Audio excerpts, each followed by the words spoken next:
আসসালামু আলাইকুম দর্শক, আমি সাইফুল 68 আপনাদের সকলকে আমন্ত্রণ। নিষিদ্ধ হয়ে থাকছে আওয়ামী লীগের কার্যক্রম, সংসদে বিল পাস।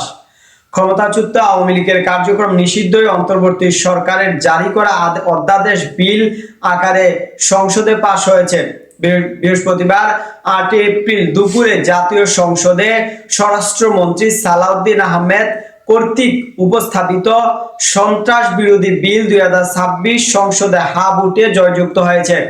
এর মধ্যে বিদ্যমান সন্ত্রাস বিরোধী আইনকে আরো সংশোধন ও কঠোর করা হয়েছে।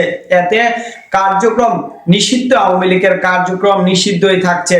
সংসদের বক্তব্য, স্বরাষ্ট্রমন্ত্রী বলেন যে আগে থেকেই দেশের সন্ত্রাস বিরোধী আইন থাকলেও সম্প্রতি পরিস্থিতি ও জনমতের প্রেক্ষিতে অন্তর্বর্তীকালীন সরকারের একটি বিশেষ অধ্যাদেশ জারি করা হয়। সেই অধ্যাদেশে গণহত্যার সঙ্গে সংশ্লিষ্ট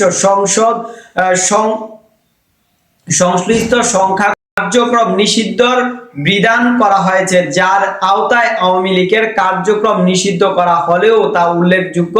তিনি বলেন যে এই বেলায় 11টায় স্পিকার হাফিজ উদ্দিন আহমেদ বীর বিক্রমের সভাপতিত্বে ত্রয়োদশ জাতীয় সংসদের প্রথম অধিবেশনের বৈঠক পুনরায় শুরু হয়। দর্শক, সাবস্ক্রাইব করবেন, লাইক করবেন, শেয়ার করবেন, কমেন্ট করতে ভুলবেন না।